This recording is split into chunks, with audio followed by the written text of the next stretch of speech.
Hey guys that's joining in. Just a reminder, we're going on just 33 of y'all in here. Dang, yes, what y'all doing? Right. It's 6 o'clock. Y'all at work? Where y'all at? But yeah, go to godismyceotour.com to get your tickets. I sent you a DM about my testimony. It's on my phone. Instagram is on my phone, so I can look on my phone, but it's on my iPad. I'm not logged into the Wi-Fi.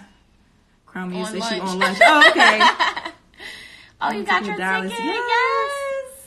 Y'all, it's going to be lit. If you waiting, I don't know what you waiting on, because get your tickets. It's going to be amazing. Mm-hmm. I can't see y'all. So I'm going like this. It's not because I'm being shady. I cannot see. Where to start on what God wants you to do and what's your business coach info. Okay.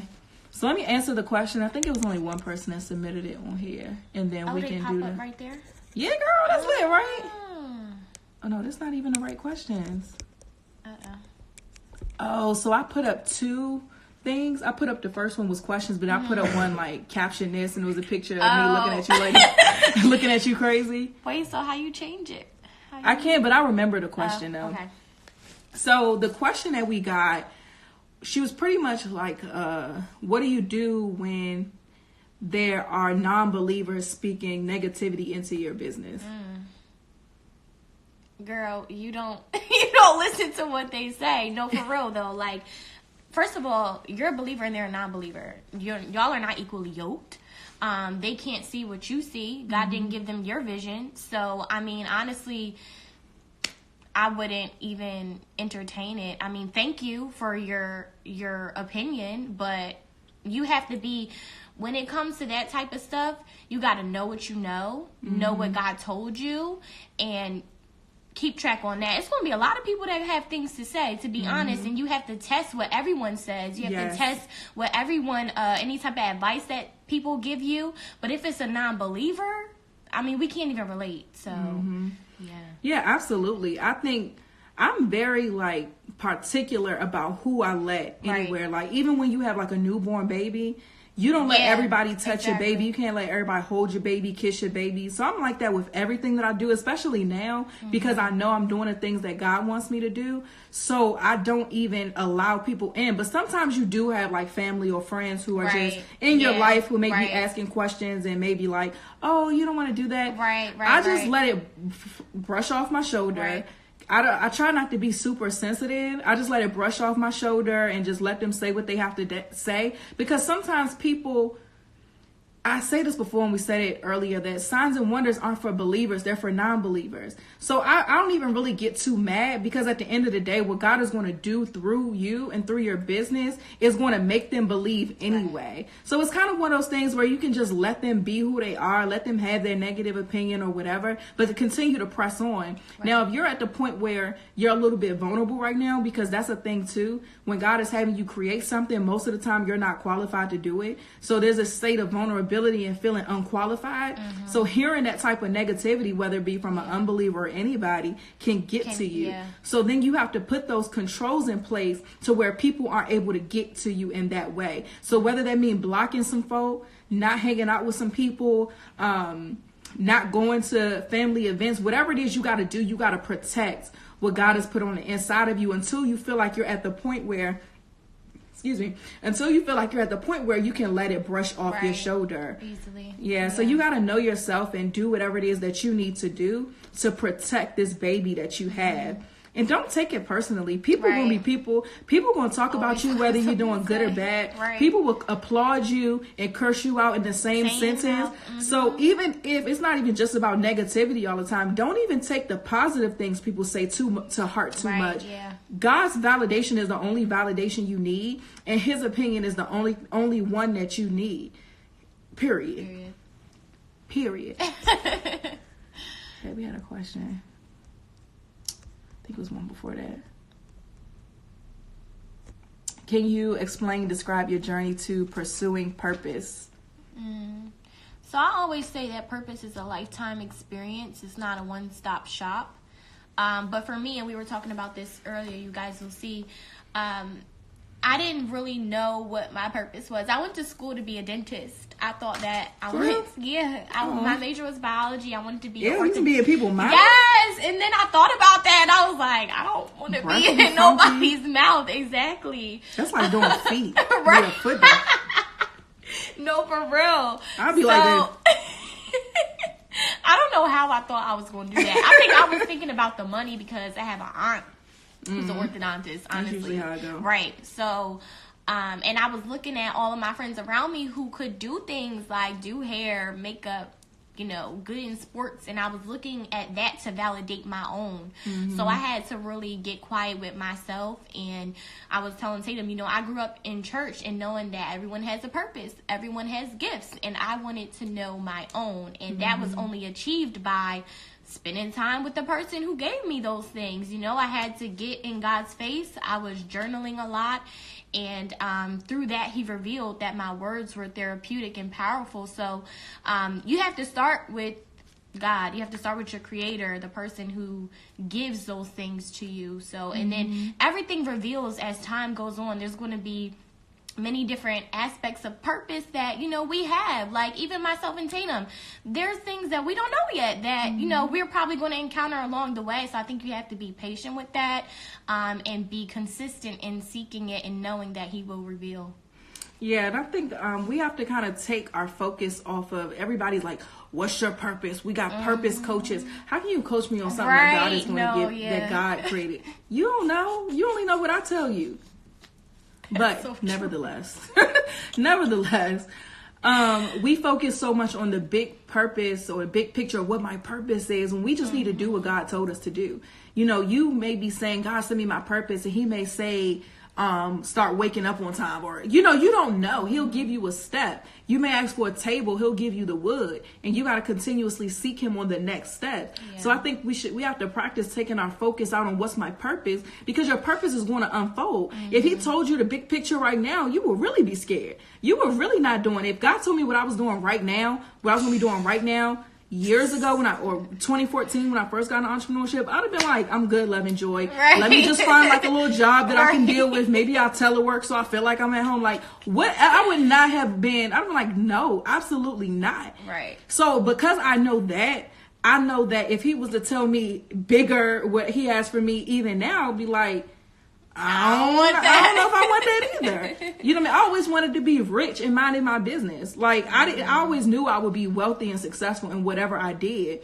But when I decided to get in alignment with what God wants me to do, I didn't realize how scary that was going to be, and how much I would really have to die to myself, and how much I really wasn't ready for what I said I wanted. Right. So you really just have to say, God, what do you want from me? That's it. Instead of what's my purpose? God, what do you want me to do? What do you want? What do you want from me? What are the things that you need me to work on right now? And then as you begin to be obedient, as you say yes to God in the little things, then the big things will start to unfold. I always say, even when it came to my podcast, when it was called Blessed and Bossed Up, literally a couple months after we launched, we was not even out that long, God began to tell me what to do, give me instructions that I didn't ask for, but give me instructions, and was like, do the show by yourself. I was like, excuse me? He was like, do the show by yourself. And I didn't want to do it because my insecurities was telling me that nobody wanted to listen to me talk for an hour. Like, who am I to be talking for people? I didn't know it was going to be about God at this point. We still talking about just the journey of business. Yeah. So he didn't give me context. He gave me instruction. So he said, do the show by yourself. And I procrastinated. I got all the confirmation in the world, and I continued to procrastinate it. Then eventually I sat my co-host down and I said, hey, we can't do the show together anymore. She asked why. I really ain't know why. I was just like, you know, I just don't think we need to do this. I didn't say, God told me to do the show by myself, because I never want to taint anybody else's perception of God. Like, I don't want nobody else to be like, God told her to cut me off or to stop doing the show with me. Like, why would God tell her that? Or God ain't tell her. It could go to so much. So I'm like, I'm going to be a big girl. We can't do that. And just be honest. And so after that, God was like, now you got to change the name. Change the name. And I got this revelation this weekend when I was in Miami, where Raven, I know she won't mind me sharing the story. She was a little frustrated because there was a lot of people who weren't able to make the event because of the flight stuff. So y'all know they like ground in flights and stuff like that. So there are a lot of people whose flight stuff got switched up who couldn't come, and she was frustrated a little bit. And so the retreat used to be called the Pink Slip Retreat. And this year it was called the Pink Slip Experience. And I told her, like, look, when God changes the name of something, it's for a reason. When in the Bible, whenever they name something, it was whatever it was. So let's say it was a snowstorm on this couch. They will name this couch Snowstorm Couch, like whatever it is that he names things. When Adam left his family, God told him to leave and he left his family. His name was Abram. It wasn't until he was obedient to God, God changed his name to Abraham, made that covenant with him. Sarai, his wife, Sarah, y'all know her as Sarah, but Sarah's name was Sarai at first. She wanted to have a baby. She wanted nothing more than to have a baby. So much so, she wasn't getting pregnant or nothing. So much so, she let her husband sleep with the servant just so they could have a kid. Then got mad at the servant, like, sis, you let her sleep with him and you mad at her. Like, the Bible got drama. It got drama. So I thought I was reading Love and Hip Hop, like, sis. But then when God changed her name from Sarai to Sarah, she got pregnant. She had Isaac. So in the Bible, there's just so many different examples about the magnitude of what happens when God changes somebody's name or names something. So I was telling her at the event, like, he didn't change this name for any reason. He called it an experience. So that means he wants people to have an encounter, an experience with God. So count it all joy. Don't be upset because, people may not be able to come. We don't know what they're being protected from, and you don't know what the people in this room are being protected from. That's so true. Whatever. But, it's so important that we just focus on whatever it is I was talking about. I really forgot. And then she said, what's your business coach info? Her name is Raven Jones, Raevyn Jones on Instagram. But if you're still trying to figure out what you're trying to do, I don't suggest you hire a business coach at all. Because she can only build on what you know. Yeah. And those glasses are kids. Are they prescription? Mm-hmm. Oh, okay. Yeah.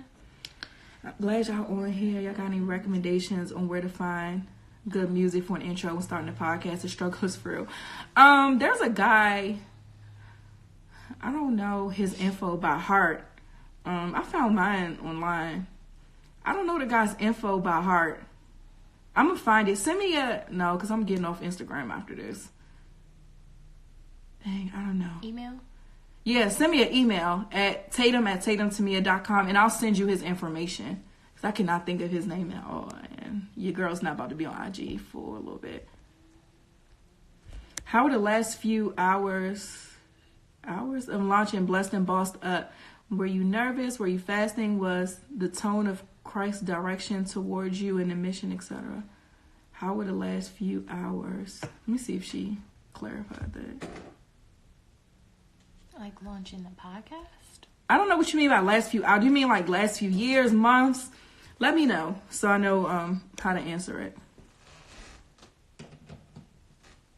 In the same way, guys. I'm pursuing an accounting degree. Can't read. I'm pursuing an accounting degree, but I recently come to the revelation that it's not what God has for me long term. I'm a bit confused on what to do since I'm almost done with school. I graduate in December. Graduate? I would graduate because all things work out for your good. Like, you went to school for a reason. Even though it's not what you have long term, that doesn't mean that degree or education is not going to be useful for you. Yeah, and what doesn't make sense now always makes sense later. So, yeah. And you ain't spend all this time and money to not finish. So go ahead and finish this. And no matter what you do, you're going to need to know some numbers. Yeah. Okay?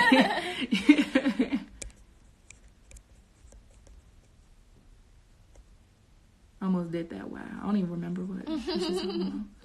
My memory is trash. Girl, you and me both. I'm like, what? I don't even remember where I was going with that. What if you have a path that was created for you, family business? You've been there. However, you recently began to feel like there's something else for you. Get before God. Yeah. Fasting, praying.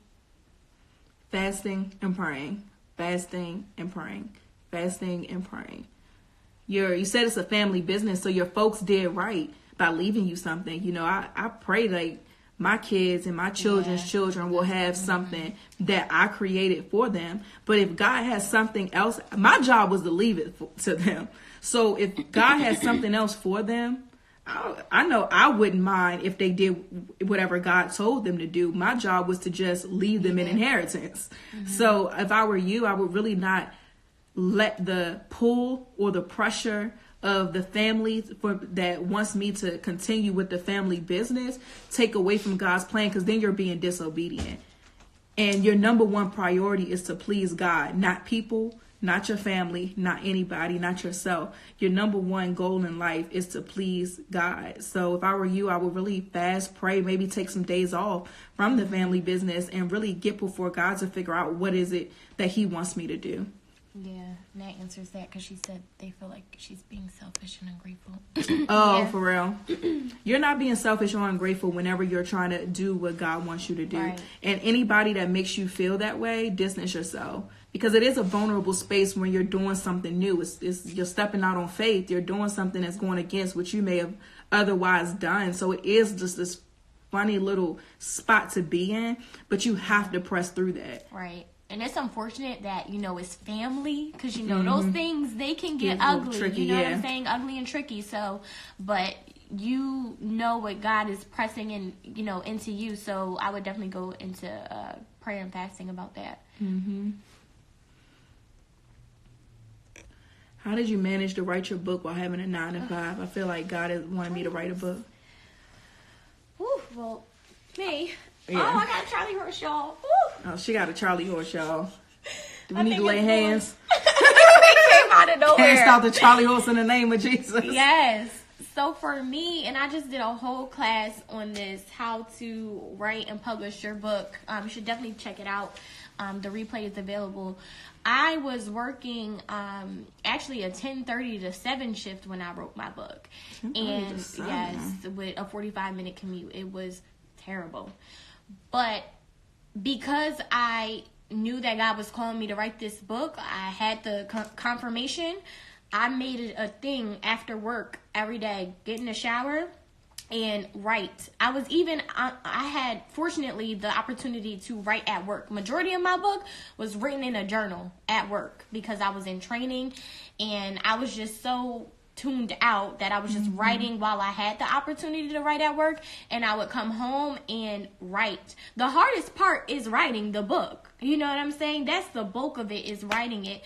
So honestly, you just have to make the time, and you have to write. You have to schedule that in as if you would anything else, if that's something that God is pressing you to do. So you have to be obedient to that and figure out how you can write every day. You can make writing goals. Okay, how many words do I need to, write a day to get this done in 60 days or however long, God is saying when to come out with it. But the main thing is to make time for that. And I feel like that's where people fall short. And that's why it takes people years and years to write books, because, we're not being obedient and we're not being consistent in what we were told to do.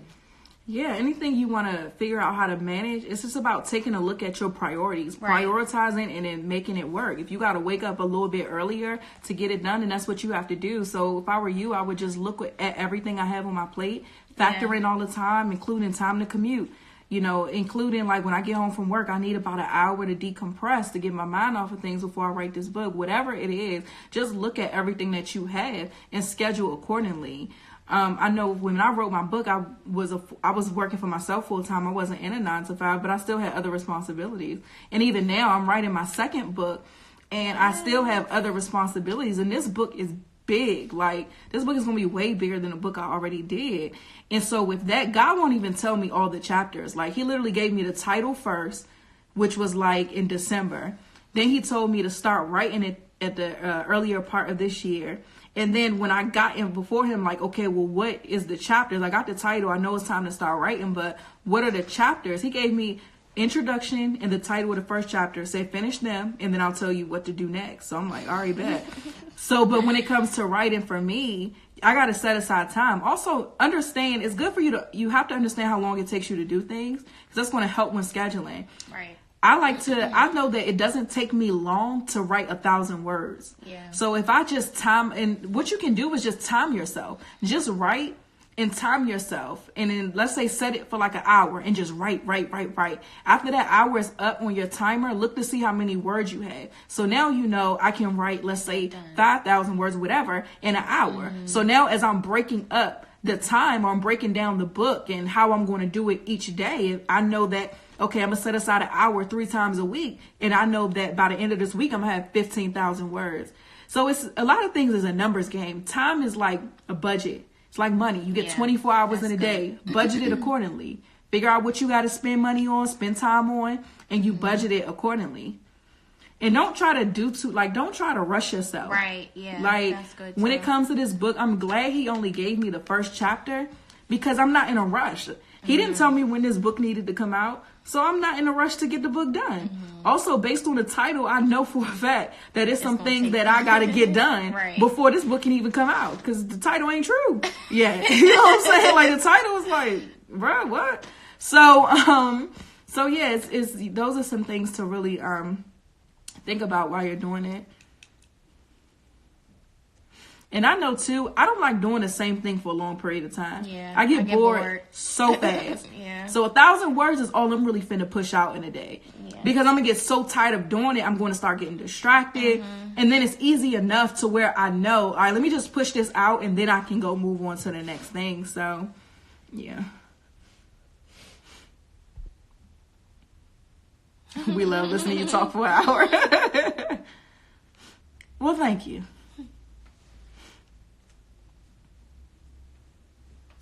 He don't need Real Housewives. The Bible is enough. Listen here.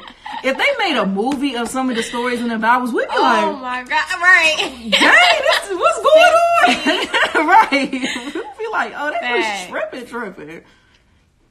Not even like, I'm not even talking about like Passions of the Christ type stuff, but like, no, like just real the scandals life, like, of what was in there, and they had some actors just put acting stuff out. You'd be like, what is going on? It's going to be better than Love After Lockup. Oh my God, you watch that too? Yes, I love that show. That show is so ridiculous. It really is, but it's like, I'm like, yo, what? It is so good. And they so shady because they knew that man was dating both of them girls. And they had it set up, and it would be like him and then the 2 girls. And then it'll come up, okay, whatever his name was, and Megan. And then it'll go to like their little stuff. And then it'll come up be him and Sarah. And it'll go to, they was disrespectful. Oh my God. I would watch that back and call production like, for real? Right. This is what y'all was doing? Really? So y'all knew the whole time y'all was hanging out with all of us? Right. That this man was married to her and engaged to me? Are you serious? Trash. And locked up. At that. That is so funny. Oh my goodness. Okay, I guess that was her clarifying. Oh, okay. Right before you were starting the podcast, how was that moment? Well, I kind of talked about it. Like, God gave me little instructions that I had to say yes to. So I had to say yes to doing the podcast by myself before he told me to change the name. I had to say yes to changing the name before he gave me what the name was.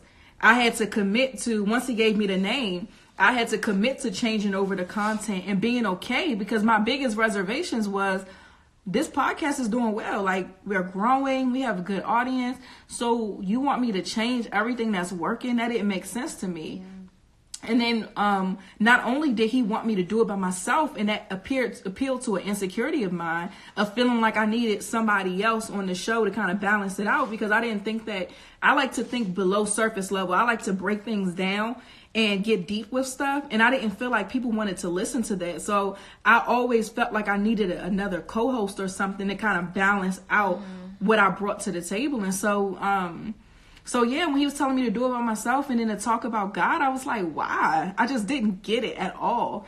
And then, but he began to just show me how so many people are seeking success, and they're seeking these $1 million businesses or whatever, and they don't even realize that they're running on a hamster wheel, that they need me. If they made me the CEO of their business, if they tapped into me and the plan I had, because I saw them before, I knew them before I formed them in their mother's womb. If they tapped into that, that's the key to their success. They're doing it all wrong. So he wanted to use my platform. And then a lot of these people that God wants me to reach are not in church every Sunday. And if they are, they're not getting fed the way that they need to. They're not being taught how to build a real relationship. And I think a part of my gift is being able to articulate the journey.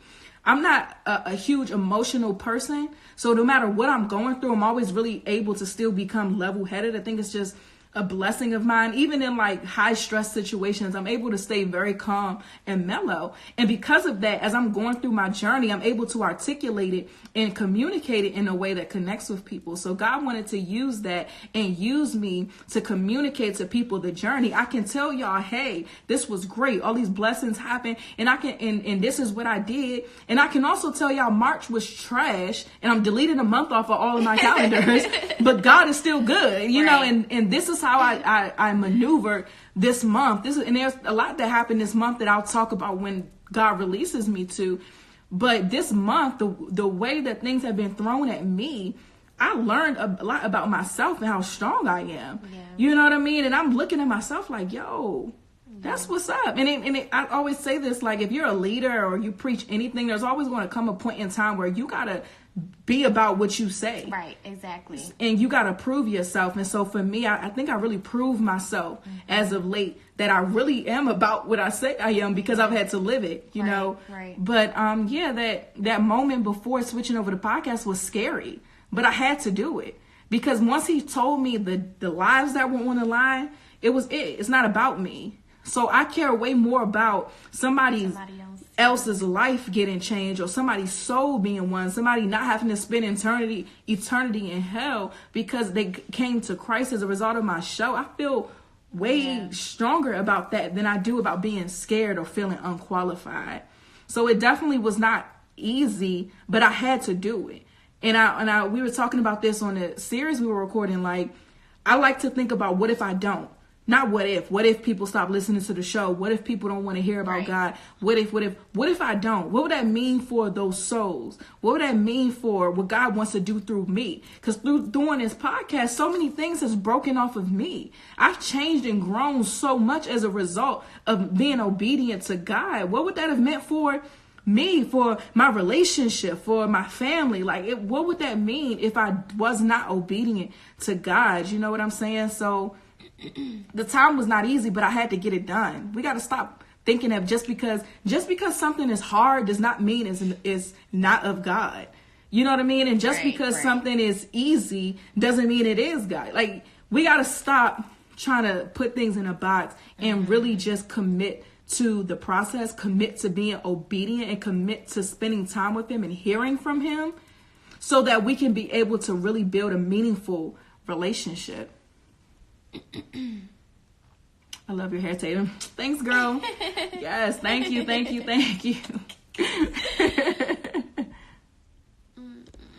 I'm not even working in the field that I went to school for. However, I do believe like God is preparing me for something great. Yeah, I can totally relate. My undergrad degree is in PR, and I'm about to have an MBA. MBAs don't teach you how to be entrepreneurs. They teach you how to be C-suite employees.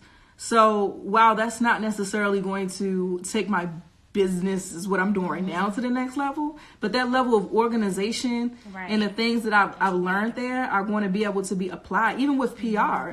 A lot of the things I do, like, I see people on social media talking about everything. And I've been telling my friends, like, hey, be quiet. Like, everything does not require you to chime in on. Yeah. It's a hot topic every day. So you really finna spend every day talking on these hot topics? That just makes you look silly. That makes you look like you ain't got nothing to do. And I know you got stuff to do. So get off the internet and do the things that you have to do. So even from a PR perspective, that I apply that here all the time. And some things I do not talk about specifically, because I know that the perception of that can get twisted. I know that it can cause more harm than good. So just even that education, while I'm not anybody's publicist, that frame of mind helps me a lot with what I do, because PR is nothing but managing publicity and the public perception. So yeah. And she ain't a dentist, so. What are some examples of fasting? The idea of fasting is pretty much denying the flesh and feeding the spirit. That's the foundation of what it is. I fast from food 6 a.m. to 6 p.m. when I do it. I don't eat anything. I drink water. I do have liquids. If I have to do anything that day that requires brain power, I might drink like a smoothie that has like a bunch of things in it that'll give my body what it needs to get done what I have to get done. But I fast from food. I pray. I spend a lot of time in prayer. Spend a lot of time reading my Bible. I spend a lot of time seeking God over specific things. When I fast and pray, it's specific. Yeah. There's specific things that I'm looking for God to break off of me, or certain.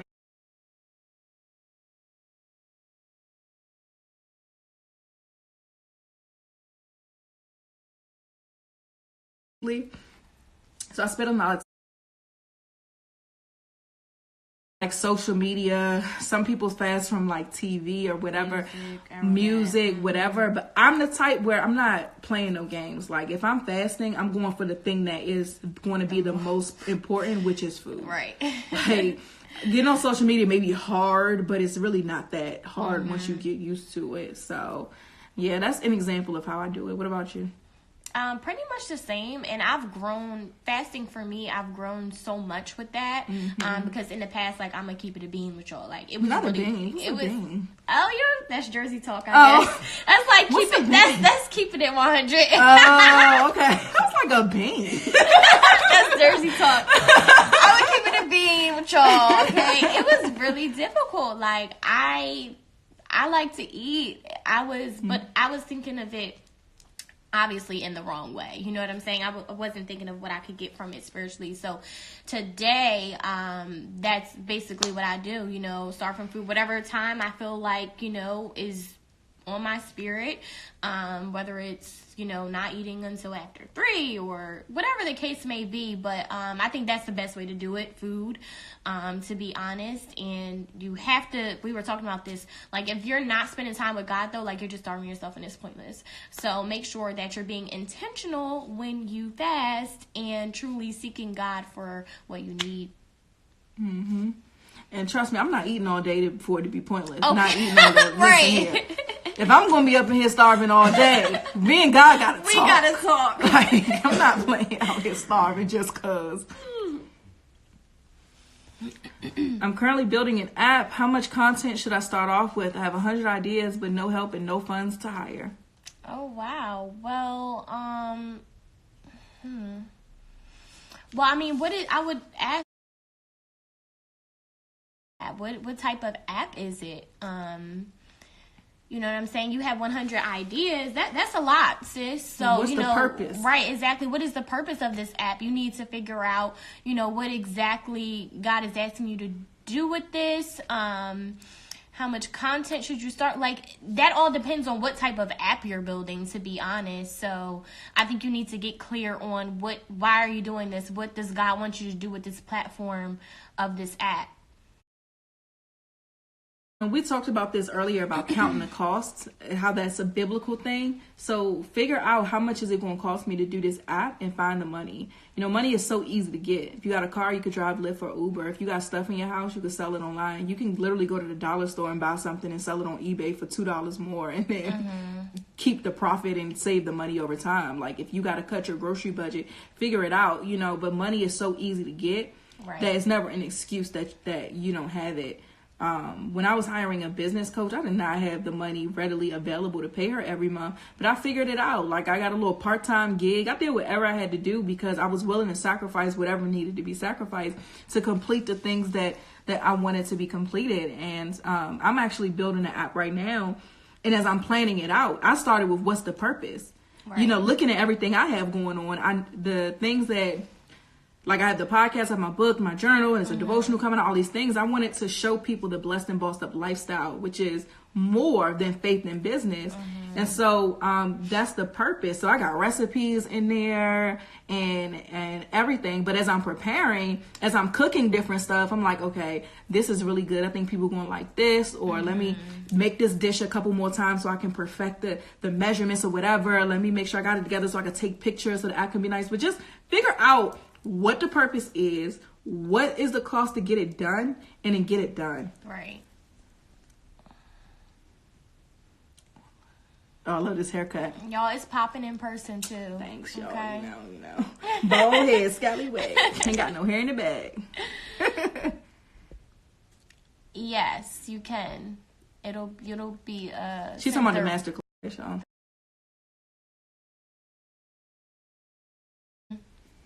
Where is it? She was.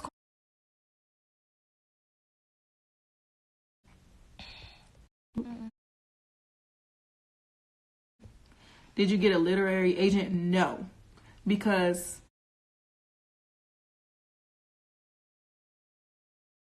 society where you can really be direct to consumer, and I'm not a fan of giving nobody no percentage of nothing without. I'm not a stranger to hard work. I don't care if I got to work a little bit harder. Over time, I'm going to collect more money. Right, and God already told me people are going to approach me to try to be an agent or to give me a publishing deal, and don't take it. And you think I don't care how much money you throwing at me. God said don't take it. I'm not taking it. And and especially if you haven't proven yourself to be a best-selling author or whatever, if you haven't, or if you're not a celebrity, if you haven't proven yourself to be able to get have a lot of influence over a large amount of people, they're not going to give you a book deal that makes sense anyway. And if you are, you might as well put it out yourself anyway, because you keep more money. Unless celebrities, you may not have the time to really write it, so somebody else or the agent finds you a publisher.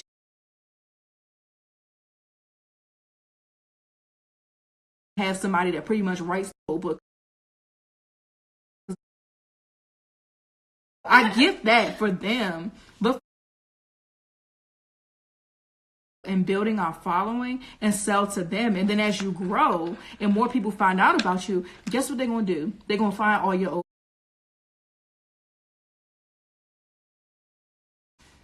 and they'll keep spending money on you, and you'll keep keeping the money. So unless somebody is really bringing you something that's worth what they're taking, because I do believe that 100% of zero, or what is it? What's the phrase? I forgot. But I do believe in having giving up percentage if that's going to make you a significant amount more. I'd rather have 80% of a $1 billion company than 100%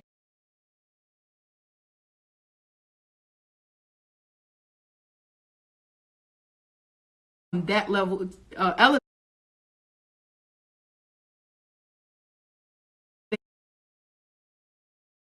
You money for nothing.